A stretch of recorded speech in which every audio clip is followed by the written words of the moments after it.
Program will begin shortly. Launch sequence. Activate.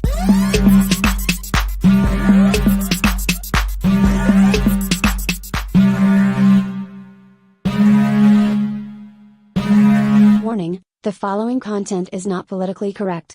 Viewer discretion is advised.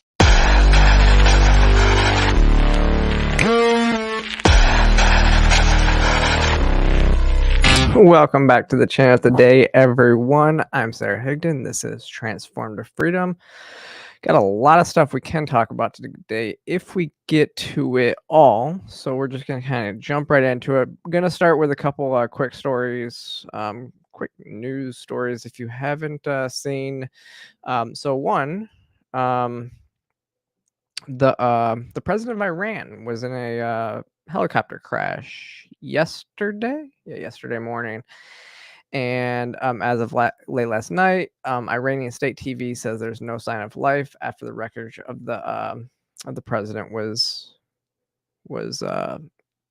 found. I think they just found it via the air, so they didn't actually. I think that they still have rescue teams that are on their way out there to make sure, but it's not looking good. It looks like the president of Iran is probably dead. Now, there's some stuff that's kind of weird about this. Like, I don't know. I've flown in helicopters, being in the military. We did we used to fly quite a bit. And you generally aren't going to fly when there's bad weather. And that's kind of what they said was going on there. But yeah, so that's a pretty big news story that's going on there. There were signs that we were getting videos from people that are in Iran that there was actually celebrations and fireworks happening. So we'll see what comes of that. It really doesn't change much because the supreme leader of the country is still in charge, overall in charge of everything anyways. So it doesn't change a whole lot. But we'll see how it really affects foreign policy. Another now good news story here is just this morning. So the UK High Court was taking the Julian Assange case, and they ruled that he will now have the opportunity to appeal his extradition to the United States. So if you don't know what's going on, and if you followed me, you should know about Julian Assange. Julian Assange, the WikiLeaks founder, is wanted in the United States. The United States is going to charge him with espionage for leaking classified he just published classified information that was pretty damaging. It showed US war crimes in Iraq, stuff like that. And so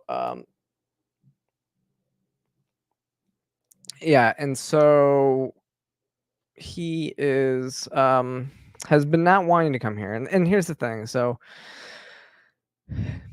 Julian Assange really should not even be on trial. One, he's not even a US citizen, so how can you be charged for espionage against the United States when you're not a US citizen? Two, if you are a journalist, the worst part about this is how many journalists have not gone to bat for Julian Assange. Julian Assange was doing his job, was reporting the news, and he was reporting stuff that was given to him. He wasn't the person that even had classified clearance or secret clearance and misused that secret clearance. He was publishing just like any good journalist would do. I mean, so if you are a fan of free speech and you are especially the journalist, you should be standing with Julian Assange. He should have been freed years ago. And thankfully, he's not going to come here. I hope that whoever is the next president of the United States does finally pardon him, because all he did was again published information that was given to him, but because it was damaging to the United States, he's somehow a criminal. And people want to call him a traitor, but the thing about it is like I said, he's not even a U.S. citizen. He's an Austrian national. So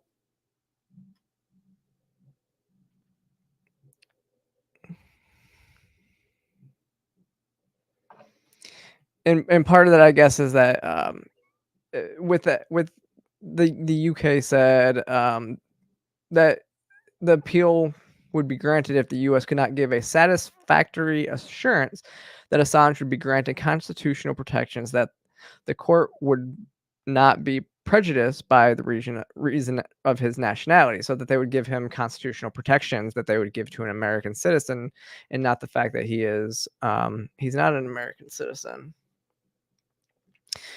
And so this is, like I said, it's good news.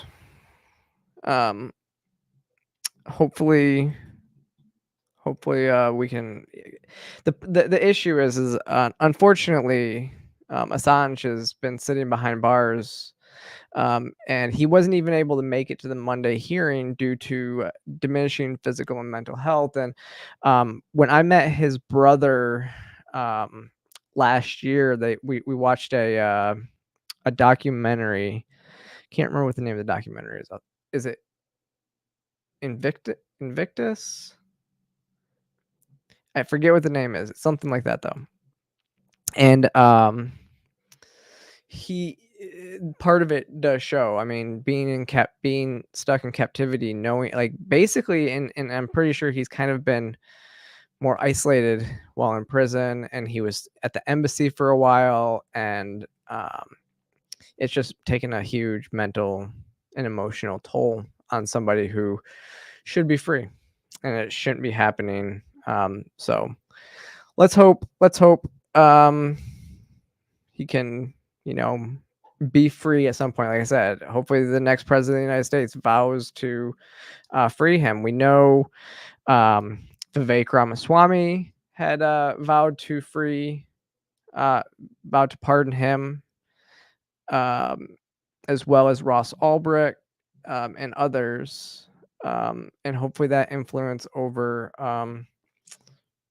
whoever is the nominee. I believe RFK may have vowed to do it as well. I know that whoever the Libertarian candidate is would make the same vow. So we just need somebody in office who would actually do the right thing. More good news. So if you haven't been following Prisha Mosley's case, so Prisha Mosley is a detransitioner who has one of these cases against her doctors in North Carolina. Prisha is actually currently pregnant, so which was something that she didn't know if would ever be able to happen based on taking testosterone and being medicalized so young, if that was ever going to be possible. So that's a huge congratulations to her. I know she's actually quite far along. So we look forward to her having that healthy baby. But the good news here that we're talking about is that her lawsuit was now able to move forward in North Carolina court, which it's a huge stepping stone. And like if I've said this for quite a while, right? That these lawsuits are going to have an even more profound impact on the medical treatment of minors than any of these laws are ever going to do.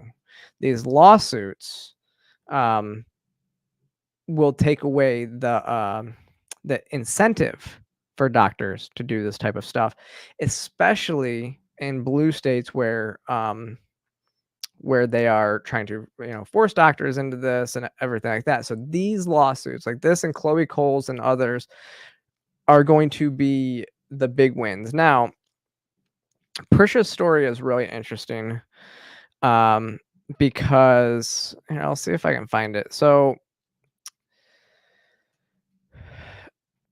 Prisha was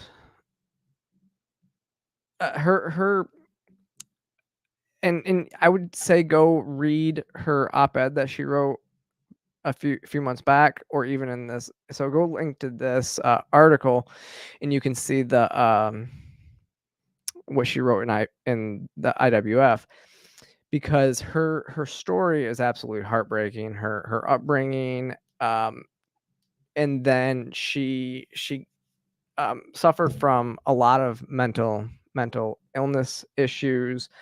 She talks about a lot of that stuff pretty openly, and she basically, at one point, I remember her saying that, you know, she part of her issues, she would self-harm, she would cut herself, and for the doctors to then cut off her healthy breast was more like they were just, you know, indulging in her self-harm habits. So I mean, they persuaded her at 17 years old that, you know, taking this medication would have been the cure for all her mental health issues, which was obviously not the case. Let me see.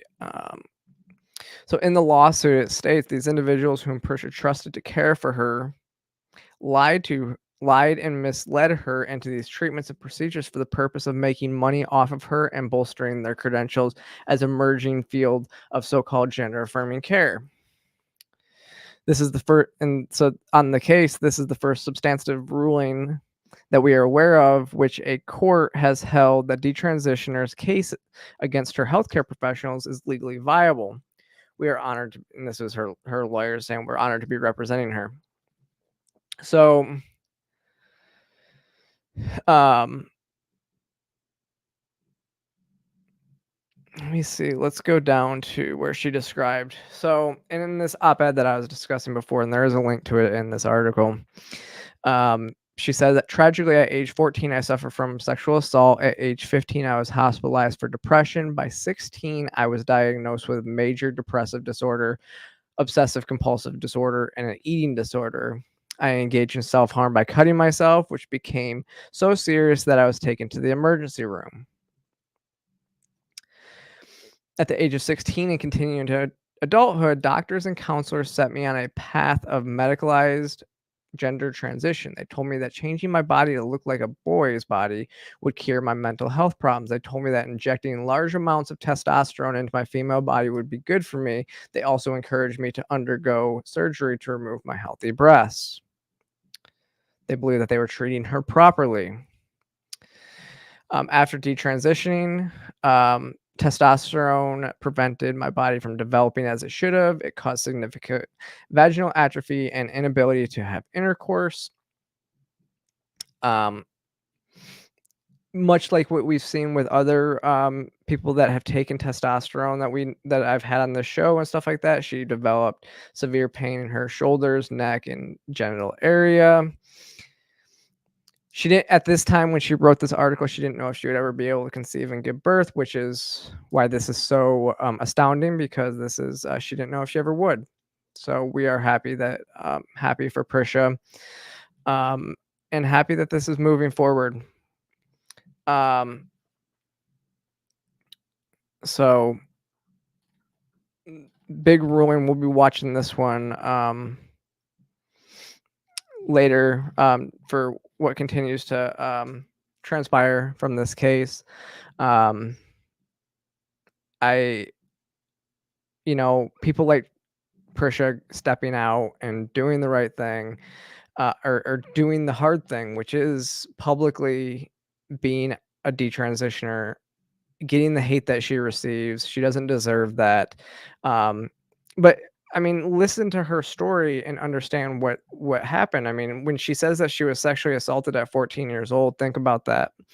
We've talked about it on this channel. We've talked about it many times. Especially when something like that happens, wouldn't you want to try to opt out of womanhood if you were deeply sexualized and traumatized from a very young age? I would think so. And so we see that way too often with how they're treating a lot of these kids. And so with her story, it's significant because, you know, she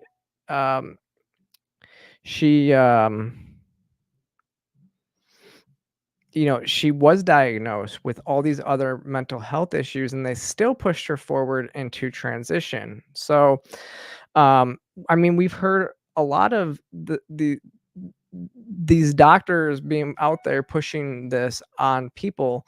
I've heard stories where a doctor told a person that no matter you know, you can you can tell me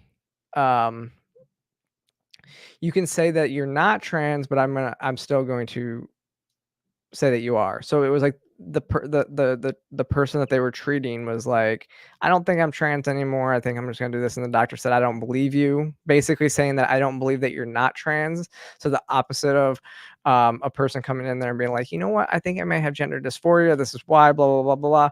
No, they did the opposite. It was like they started from being trans as the place of normality and tried to get her to accept, or get that person to accept that. Now, I'm not saying, I don't know if that was Trish or Prisha that said that, but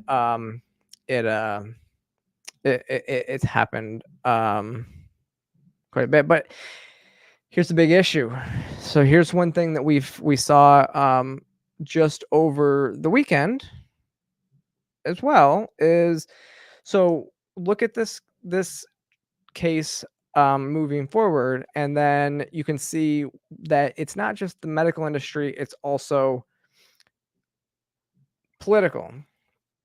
So just this week, like right after that story dropped, the Biden administration's head of Health and Human Services basically said that hospitals that refuse to provide federal funding could lose that federal fund, or refuse to provide sex changes to minors could lose federal funding if they don't do this. So hospitals and hospitals, right, especially religious hospitals, are not going to perform these things.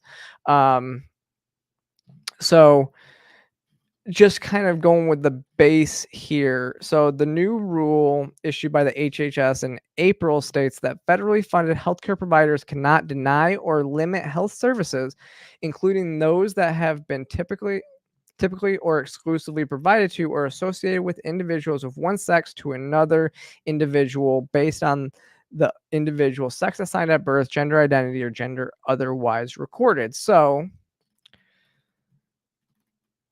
you go up here, and here is the video. Could you tell me today, can you commit here today that your department will not withhold federal funding from hospitals or doctors who refuse to provide the gender affirming care that you are, mandating if it violates their religious beliefs? So now, Congresswoman, recognize you're going somewhere completely different. First, you started talking about how a doctor should have the rights to not offer particular care. Then you stretch it out to provide for the system-wide services. Yes, you've put out this guidance. Very different. You've put out this guidance, and doctors do need to know. Yes. What are you going to do if they refuse to provide this care? A doctor, if that doctor has religious objections, that doctor under these rules is not required to offer the care. Okay, so you're committing here today that you will not withhold federal funding. Doctors don't get federal funding, ma'am. But the hospitals do. So now talk to me about the hospital. Are you saying that don't confuse the two. Okay. A doctor's not a hospital. But the doctors are working in these hospitals. Are you going to say today, are you committing that you will not withhold federal funding from those healthcare facilities? If a healthcare facility is violating the law and not providing the service they're required to, we they are knew not entitled that you to the would resources. Withdraw federal funding. So here's my issue. Here's one that's massively, that's an issue in so many different ways. Because one, I understand where she's going with this. There are religious hospitals that are receiving federal funding that shouldn't be under, they they shouldn't be forced to provide services that violate the religious aspect of their hospital. I also think, though, that atheists should always get the same ruling on this, right? So I'm like, one of my big issues with like these things when they frame it in a religious rights view, is that it doesn't expand to just people who are morally object to such procedures. Now, what I never understood is, why would you want to go to a doctor who doesn't want to provide these types of services? Why would you want to go to a hospital that doesn't want to provide these types of services? This is specialized care. So even if you're for this, this is specialized care. I would hope that you would want to go to a doctor that knows what they're doing in this care, right? So like with this type of treatment. So if I go to a doctor and my doctor has no idea what, how much of a hormone of hormones to prescribe, why would I go to that doctor? Because that would be unsafe for them to provide me with a lot of this, with this care. So like, again, going back to testosterone and what we've seen, if you go back and you watch my interview with then Matt Ray, which has now officially detransitioned, going by Amy. But if you go back and watch my interview there, we talked about how when they moved from the UK, when Amy and her wife moved from the UK, how the testosterone, something changed. They upped the dose, and it was a different type of medicine, and that's when all the issues started happening. And we've seen a lot of trans men who are still who still claim to be trans men, or who are still identify as trans men, right? That have to come off testosterone because it causes issues with the entire endocrine system.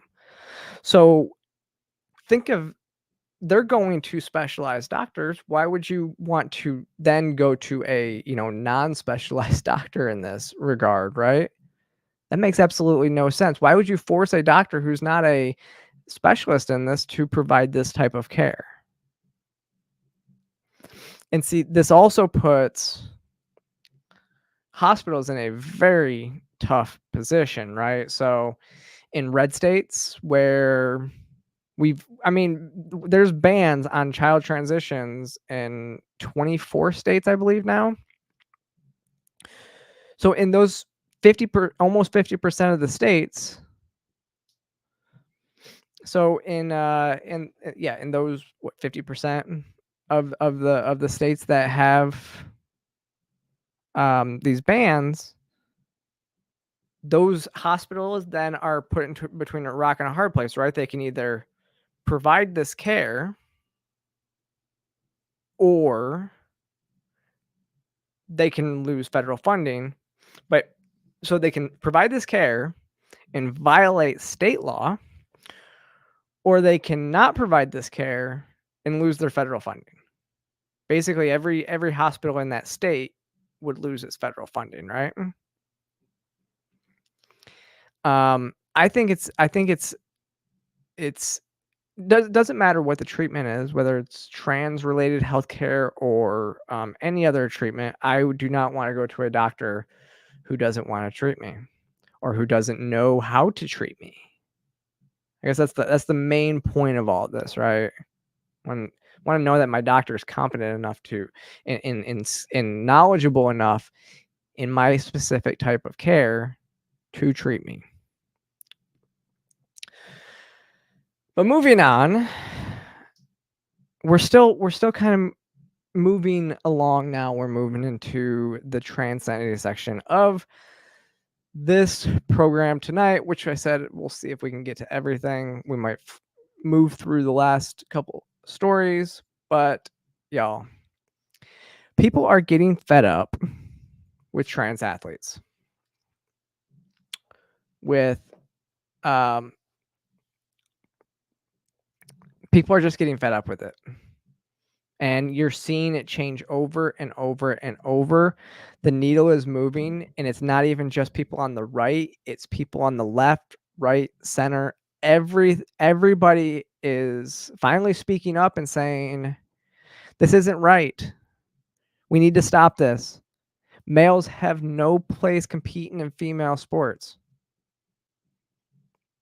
None. I wrote this article for the Post Millennial this weekend, and y'all know our writing is objective, but in my head I'm going, this person was slower than the last place boys. The person that took last place in the state championship for the boys was almost a full second slower. Or the last place in the boys was almost a full second faster than this trans athlete who won the 200 meter. So let's watch this though. This is the so this is from a joint release with the Publica and Redux Mag. This was the final race for the 200 meter. Now watch this though too, because I'm gonna point some stuff out after the race. Room lane 4 is Astor Jones and Roosevelt. Room 5 is Sophia Constellino Peabody.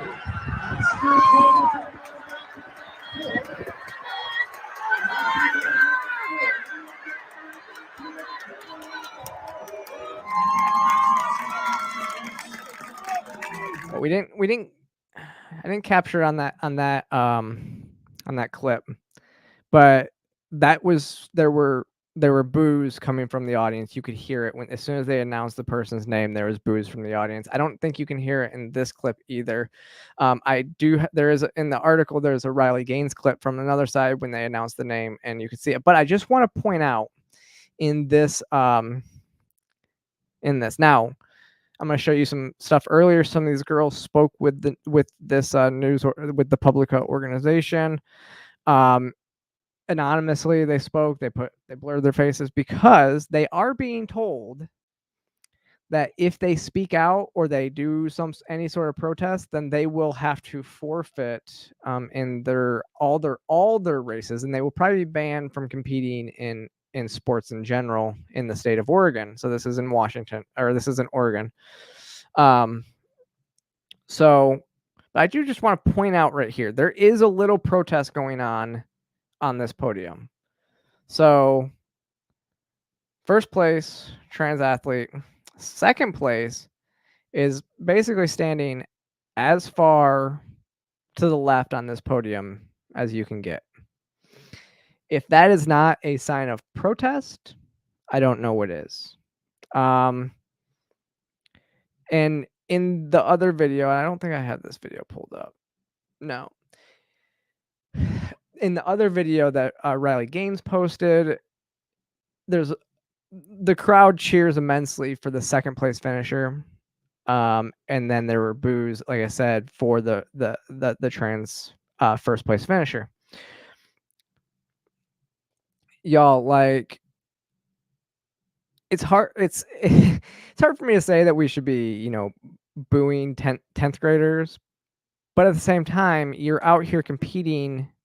You're a mediocre male competing in female sports. I've already done, now if you remember, I've done content on this specific person as well, because this whole season they've been kind of in the news and winning races, and there was the one race where they won by, like, they were so far out. This person was so far out ahead that it was inconceivable that they, and then they would have taken like last place in the male category. Now, a lot of people, and so, but that's the thing is, these athletes are taking spots away from young females. Now, a lot of people will say that these young girls should just protest and not run. I agree that there, we talked about it with the shot putters before. I agree that there needs to be some sort of protest. They need to they need to step out. But the thing is it shouldn't come to that. We shouldn't be asking. We should be allowing, we should be allowing high schoolers to just enjoy being in high school and being young, and we're asking them to do the adult thing and protest instead of being the adults in the room and stopping this from happening. This shouldn't be happening. It really shouldn't. Thankful. What's crazy? So this was an interesting story. So let's talk about this one, because this is the same trans athlete in the 400 meter. Actually taking second place, getting beat out by Josie Donaldson, who ran a personal best to beat. So it took a personal best to barely beat Gallagher. So here from Icon.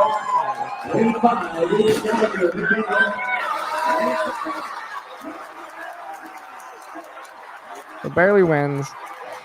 And now look at this finish line though.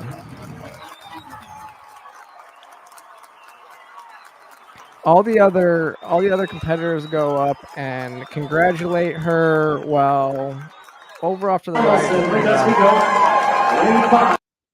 The trans athlete just kind of walks off. Like,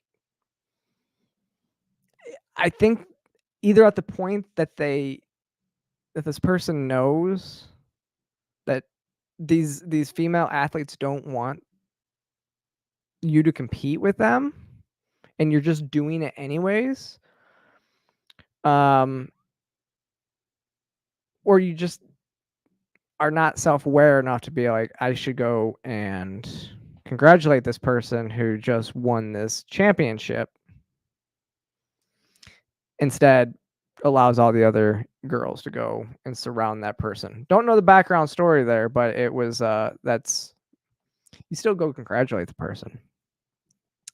Now this is this is the mom of one of the athletes discussing, not only discussing why this is wrong, like we've been talking about here, that trans athletes take away spots. It doesn't matter. So that's the thing, is they would say, well, Aiden didn't place first in the 400, so how can you say that trans athletes have an advantage? I would say, well, because the trans athlete would have taken last place in the male category. But also because it's not really whether it's winning or losing. Somewhere down the line, that trans athlete is taking away a podium spot, taking away a spot on a team, taking away a spot from a female athlete who could be out there doing it. Aiden could be literally taking away a spot. It was, I'm not going to say could be, took away a spot from a female athlete at the state finals.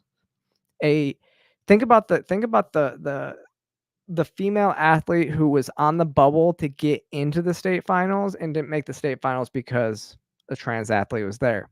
That's the person that everybody should be talking about. They had an opportunity taken away from them to compete at the state finals, to be an all-state runner, and it was taken away from them. And that's kind of what this mother kind of discusses, and then talks about the way that the Oregon State Athletic Association is threatening students and parents. So here.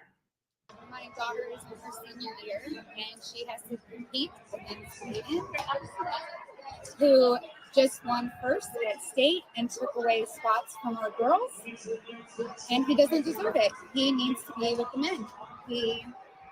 I don't care if he's transgender.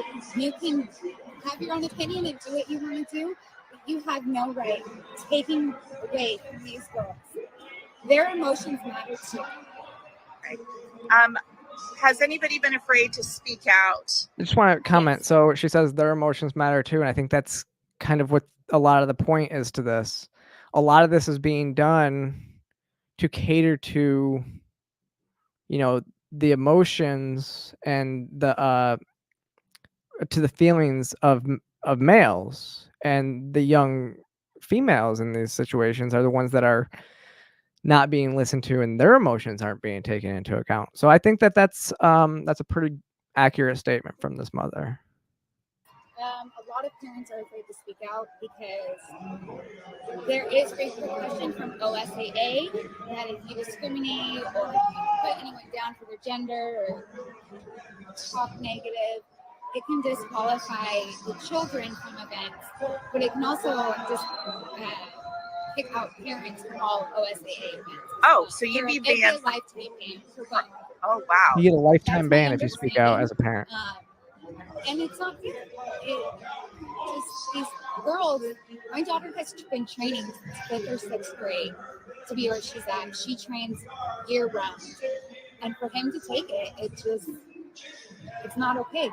He might be able to compete in college, but he will never be able to compete on a national level. Never. Is there anything else you'd like to say about this? Why is it that transgender and the LGBTQ have taken away so many rights for women? We have fought so hard for years, and here they are taking it from us in sports, and they're taking it from girls who don't deserve it and don't understand.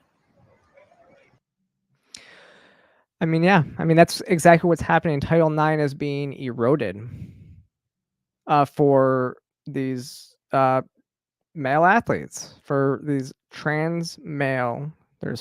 These trans athletes competing in female sports. It's not right. She's absolutely right.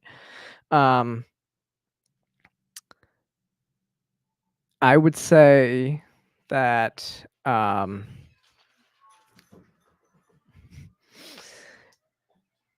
the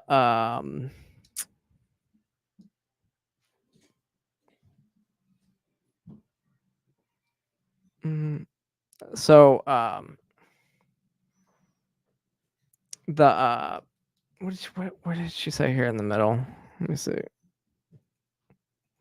So yeah, so they're talking about lifetime bans for parents who speak out against this.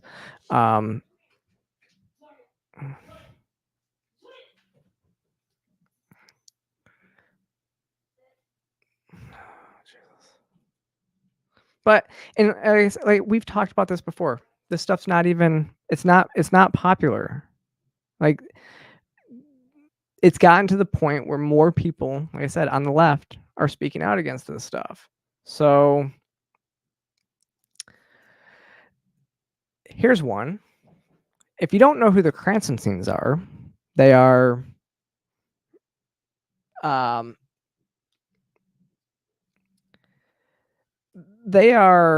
do you explain? They are very anti-Trump. They were I think they were kicked off of Twitter when it was Twitter for I don't know exactly what it was. I think it was more just a retribution because they were always commenting on they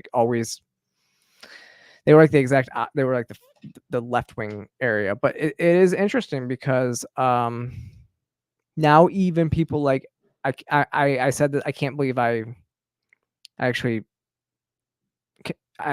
applauded Ed Kranzenstein yesterday because he said this. He said, you won't allow a high school boy to take steroids, get caught, and then compete, even though the drugs may not be in his system any longer.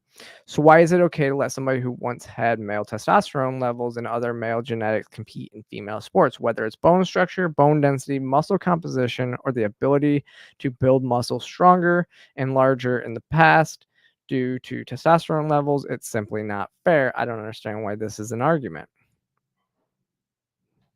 Yeah, I mean, again, it's like something like 73% of the population is not in agreement with this. So when you have people like, I take this as a win when you have people like the Kranzensteins and others on the left who I have spoken to privately, talking about different issues such as this and how this is an issue that we need to talk about, how it's not fair. You know, it is a sign that the tide is shifting. People are starting to realize that it's not fair, that you can't erase that biological advantage.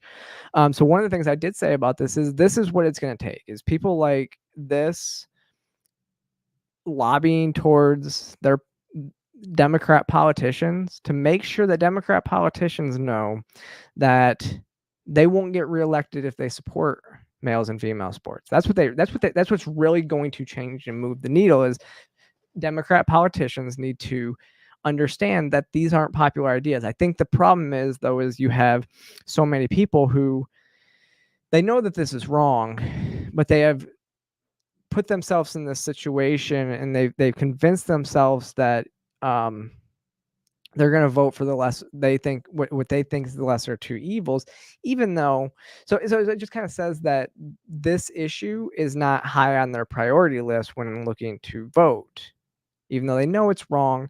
So what they really need to do is start lobbying their Congress people. They need to start actually pushing policies that more align with people on the right.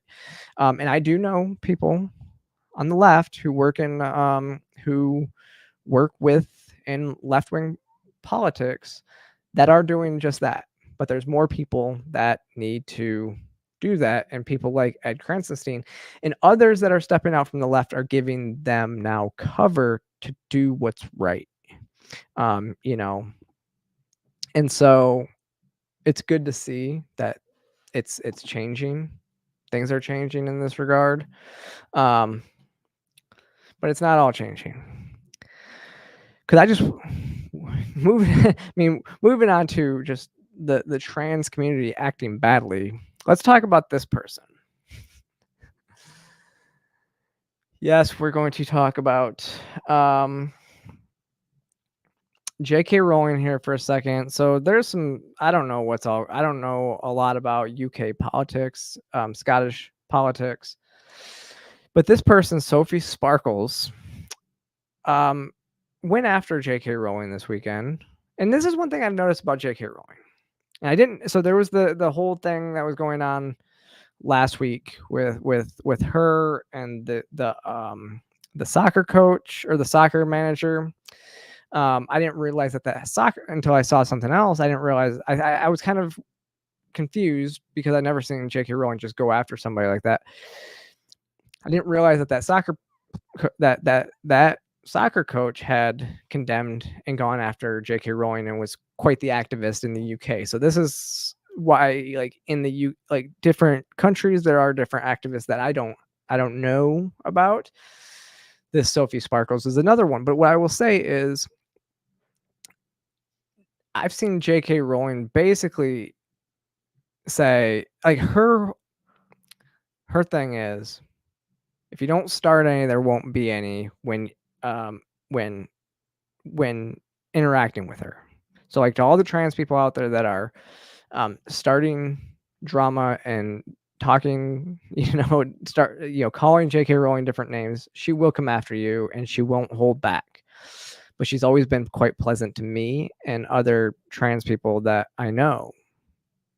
So that was what was kind of funny was, okay, so this Sophie Sparkles, apparently she's a politician with the Scottish Greens, which I guess is a political party in the UK. I don't know.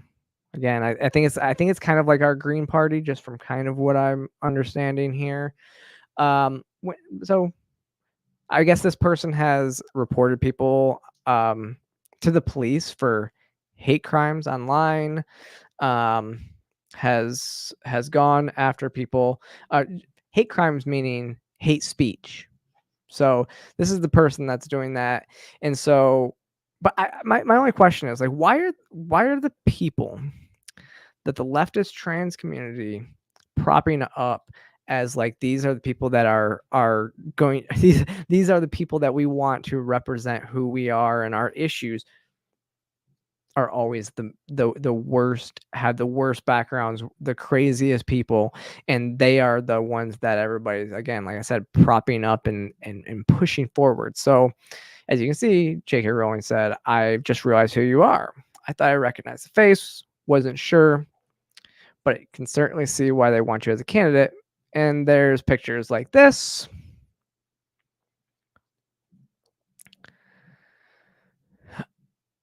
just different stuff like this. Talking about their male genitalia, and playing with them. Yeah, that's gross. Okay, so see, yeah, going after J.K. Rowling here and talking about her female anatomy.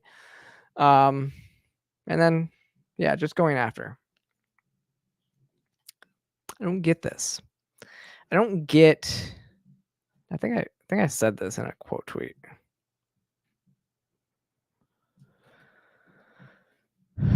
There was another picture too. There it was. Yeah, I'm not flashing that on the screen. Sorry. I know I did. I'm not. You can go. You can see what it was. It was a picture of this person with clamps or clothespins on their nipples. Not the people that I would think that you would want representing not only your political organization, but just this community as a whole. Like, these people don't represent me. These are fetishists. They're not trans. They are simply fetishists who get off on making other people uncomfortable. Now, look, I don't kink shame, but your fetish is out in the public for everybody to see it. And part of that fetish is invading other people's privacy and rights and making them uncomfortable. These are not the people who should be representing the trans community. I don't believe that they are actually gender dysphoric. I believe that it is AGP all the way. And these are the types of people that we need to call out on an every day. We need to always be calling these people out. Which, as I saw last week, I will say, as I saw last week with my video, reacting to some of the TikTok people, I've always known that one of the ways for my channel to grow bigger was to do content on TikTok people and react to this type of stuff. I've shied away from it because that's not the content that I want to be doing a lot of. I want to be doing more political content. I don't want my channel to be simply about trans stuff. I want to talk about the news of the day and the politics, which is why I do this show. This show is turning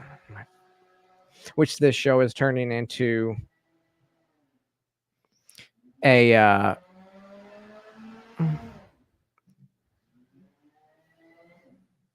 it's turning into more of a trans variety hour, right? So, which is not what I want. So,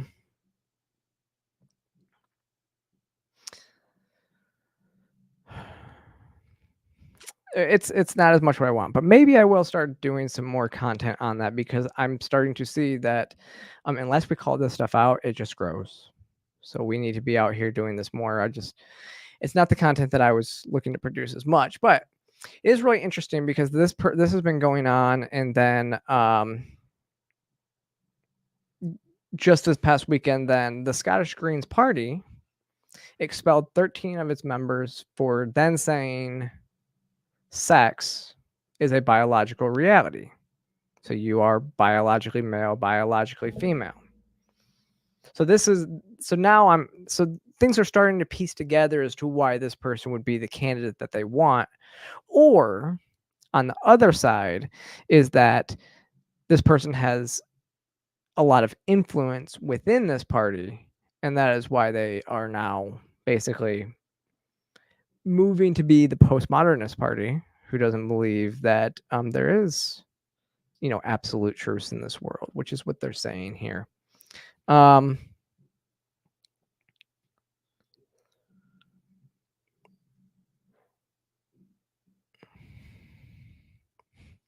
Which is interesting, because the party also stated that women have the right to maintain sex-based protections enshrined in the Equality Act, and that women and girls have the right to discuss policies which affect them without being abused, harassed, or intimidated.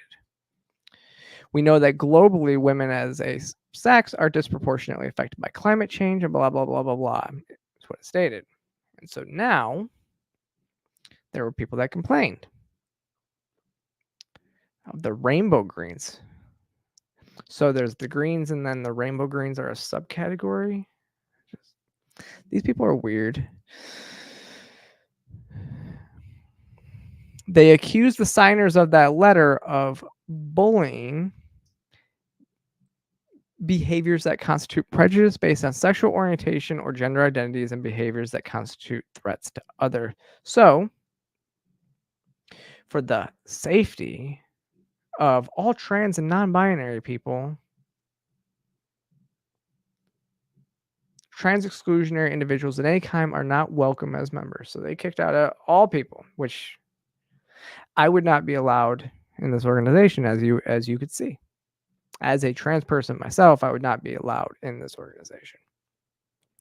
So now things are starting to come together. This person's running for office under this party, which just expelled members because they believe that biological reality, that sex is biological. Interesting.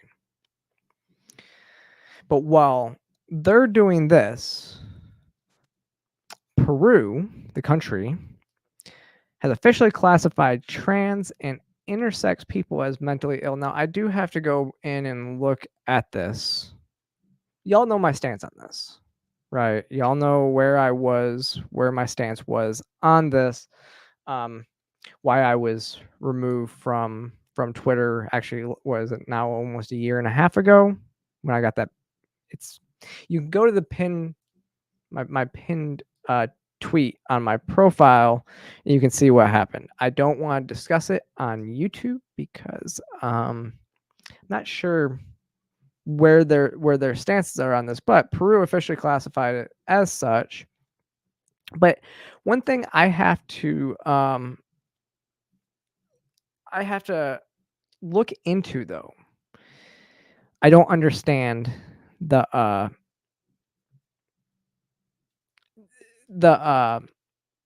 reasoning for doing so, at least for intersex people. So if you, because intersex is not a mental condition, intersex is a biological condition that you're born with. It means that you have different chromosomes based on you're still male or female, but your sexual organs develop differently. So it's a DSD condition is what intersex is often referred to as. And it's basically, so a person with a DSD condition may have developed internal testes, but are assumed to be female at birth, but in fact they are males because they have the male sex organ needed to reproduce. You will also get people that look like males who have internal uteruses. May never know that. And so I don't understand classifying that as having a mental health disorder. That doesn't make sense to me. So that's one thing I have to look up to see why they would classify that as such, because it's a sexual health disorder that you're born with. It's like this literally does have to do with chromosomes. Now, and this is what they always say. They always try to say that there's a lot of conflation with intersex DSD conditions and trans, because a lot of times the person appears to be, so who is it? Caster Cinema is a runner who was a prime example of this. Caster had visibly what would look like female sex organs from the outside, but actually grew with internal testes inside, and so had higher amounts of testosterone than other female athletes, and that's why they were banned from sport. We also see this with but there's multiple stuff. So if somebody who looks and presents male, who they think is male, could have internalized internal but never developed testes, that person is most likely genetically female. But it's all based on male and female is based on what your internal the sex organs that you have are. So they're still only male and female. But these DSD conditions are very rare, and they convolute stuff, and so sometimes people will grow up thinking that they're female and then transition to be male. And actually, going all the way back to the start of my channel, I had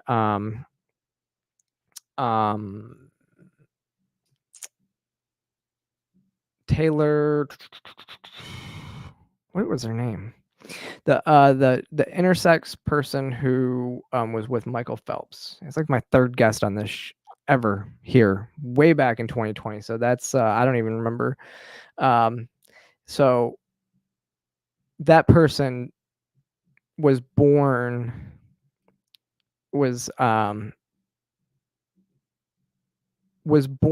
I believe, male, but the doctors chose, it was something like it was ambiguous, so then the doctors chose, without even telling her parents, that she would develop that she was they basically made her a girl without anybody really even knowing, because it was, at the time, it wasn't something that was really known much about. Growing up, didn't know that was the case, but then ended up what is it? Grew up male? I forget. No. That's what it was. They grew up male, but then ended up being female. I don't know. There was a whole thing. I'd have to go back and rewatch that. There's a lot of different nuance and different the DSD conditions. Just note that none of the bans that we have, and I do want to mention this. So in terms of like the laws that we have in the United States, none of the bans actually prevent intersex people from receiving cross-sex or from receiving different hormones, because it's not considered and classified the same as gender dysphoria, because it's not gender dysphoria. It is a developmental condition, and the person basically would get to choose then how they present in terms of society at that point. So that's where a lot of things get confused. Activists like to use intersex people to say that there are more than two genders, but it's not, because it's based on reproductive systems. What's really interesting is a lot of people were applauding this, right? But and yeah, I think that this is accurate. But what this actually does, and they were kind of making fun because Dylan Mulvaney was in Peru like a few months ago. But what this actually does is it says this actually allows people to transition more. So it says that the country's health ministry said this will allow its public health service to guarantee full coverage of medical attention for mental health, which, if you're going by standards of care, that would mean that transition could be very much on the table, because the process is you go to a mental health provider, they give you a diagnosis of gender dysphoria, and the treatment for said gender dysphoria is then to transition. So this could actually help people get easier access to care, easier access to transition than it was before. So it's the right move, but because they have a different health system, it may not be what a lot of the people that are praising this want to happen, right? But yeah, so there is that. Yeah, and I spent almost this whole hour talking about about about trans stuff, but I do want to we're gonna move forward a little bit. We're gonna kind of push through the big thing. So the National Institute of Health official officially admits that the U.S. taxpayers funded gain-of-function research in the Wuhan lab in China, which is something that, if you remember, Anthony Fauci said did not happen. Told Rand Paul he didn't know what he was talking about. And so this is interesting because now they are saying it did happen. And so now it seems like maybe the next question that needs to be asked to the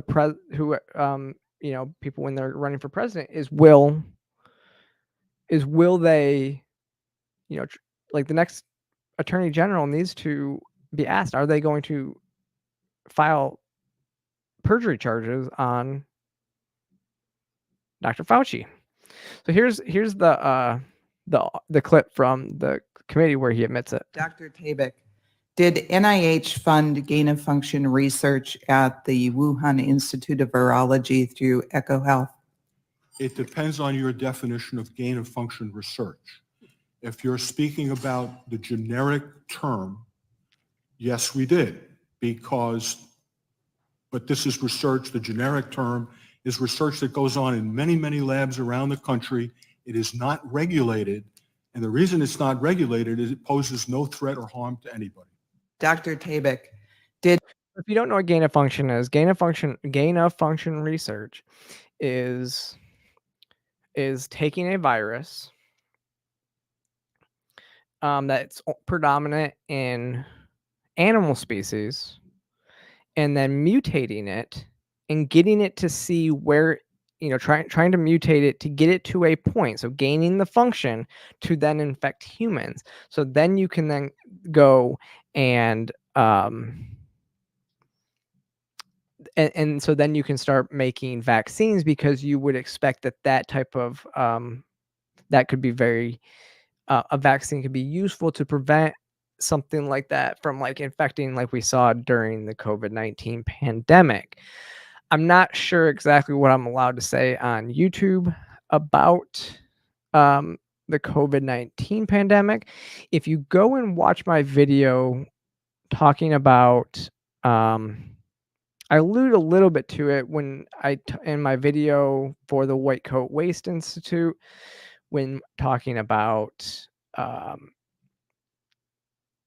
the Colorado Medical Lab, which is a gain of function lab in the United States, and how lab accidents and stuff were happening there quite often.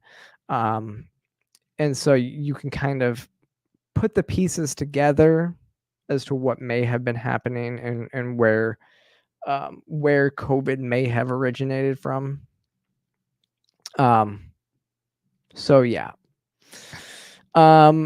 This is something that should never happen. We shouldn't be funding gain of function research. Gain of function research basically needs to stop. It's playing with fire. And yeah, Fauci lied. So yeah.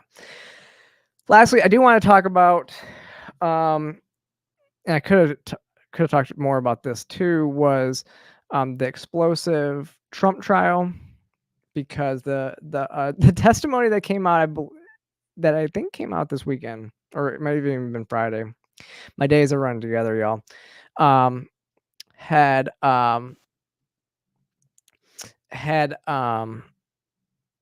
former Trump attorney Michael Cohen, who paid Stormy Daniels hush money, essentially admit that he stole money from the Trump campaign.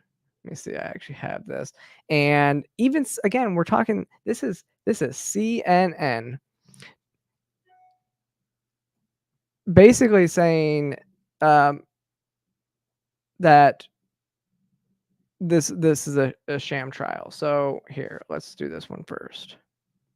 I think the revelation, though, this morning about the theft of $30,000, which was doubled because they covered his taxes, so $60,000, it came out in a glancing, unclear way on direct. It came out like a bomb earlier today. I don't know how much they can do to fix that. It just, at a certain point, it is the fact Michael Cohen did steal this money. And what makes that really so important, Wolf, is it's not as if Michael Cohen was just stealing on the side. That'd be bad enough. The problem is he was stealing from the exact reimbursement at issue in this case. So the prosecution's core argument is Donald Trump knew what that $420,000 was all about. He was totally read in on it. Turns out Michael Cohen was stealing from him within that $420,000. Does Michael Cohen's admission that he stole tens of thousands of dollars from the Trump organization potentially open him up to further criminal prosecution? It's a great question. The answer is not anymore because the statute of limitations has run out. But it's a very fair question to ask. Gee, folks of the jury, they gave him a free pass. He committed larceny. It's a higher degree of a felony than what Donald Trump is charged with. Yet they gave Michael Cohen a free pass, even though he's now admitted that he stole what amounts to $60,000. It goes to his credibility. It goes to his relationship with the DA.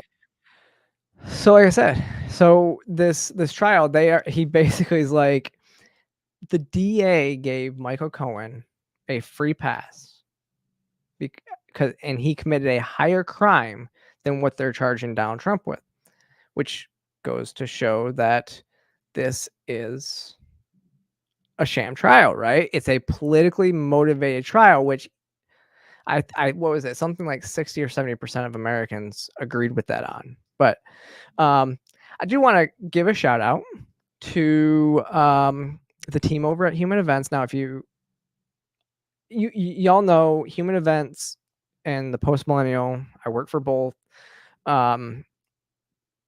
It's one organization. Libby Emmons is the editor-in-chief over at both organizations.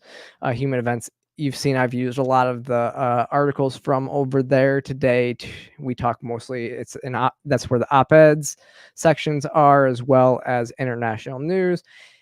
And I just give them a big shout out because Donald Trump gave them a big shout out last week. And apparently, I mean, Human Events used to be Ronald Reagan's favorite magazine as well. So, but this is what Donald Trump said outside the courtroom, reading from Human Events. This is a political persecution. Human Events editorial board, this case is a joke. Ashton Kutcher is going to pop and left to tell us that we've been bumped. I think I know what that means. The series of glorified legal pranks has seriously called into question the impartiality of the American justice system. Justice is blind, yet, unlike this case, justice is not dumb. Would appreciate it if they do the right thing. We would very much appreciate it if they do the right thing. This is a political persecution. Human Events. So that was our team over at Human Events. It was an op-ed that was written over there by our team, our editorial board. So, yeah, good news. Let's see. Last, Antifa claimed responsibility for attack. We talked at length about all the different university protests, stuff like that. But I just want to ask the question, y'all can talk about this, is when do you classify Antifa as a domestic terror organization? What other organization claims responsibility for a terrorist act? Terrorist organization, I would think. And Antifa is now out here claiming responsibility for doing stuff. That is something you see from international terrorist organizations, and they should be classified as one. And then you can go check out some of these other things going on. We talk about how the left has a lot of racism, of low expectations a lot lately. This is another one where John, I don't know how to say his last name, says Latinos who don't support Trump just don't understand. So basically he's telling you that those Latinos are, they just don't understand that the economy is doing great because they are so so clueless, right? That's what he's kind of saying. And I mean, I think he is Latino. He's either Latino or Italian. I don't know. But again, it's just racism of low expectation, even coming from people within. And you can actually go and read about this type of racism of low expectation and Joe Biden's version of it while he went down to a historically black Morehouse College to give a speech, which my friend Adam Coleman over at Wrong Speak wrote for the New York Post, because he said, in fact, he is the worst type of racist because he pretends to be your friend while pulling you back every time you attempt to move forward. Go read that. It's a great article. And Adam Coleman is a great person, great writer. I definitely go recommend subscribing to his stuff and checking out his content as well. But y'all, thank you so much for joining. We went over like always, but I appreciate y'all being here. We had a lot to cover today. Today was a lot of news, and we could have kept going probably for another 45 minutes with just these last few stories that we rushed through. So again, I appreciate you being here. If you haven't already, click that like, subscribe button. You can follow me, and please go follow me across all social media platforms. And I will see you next time.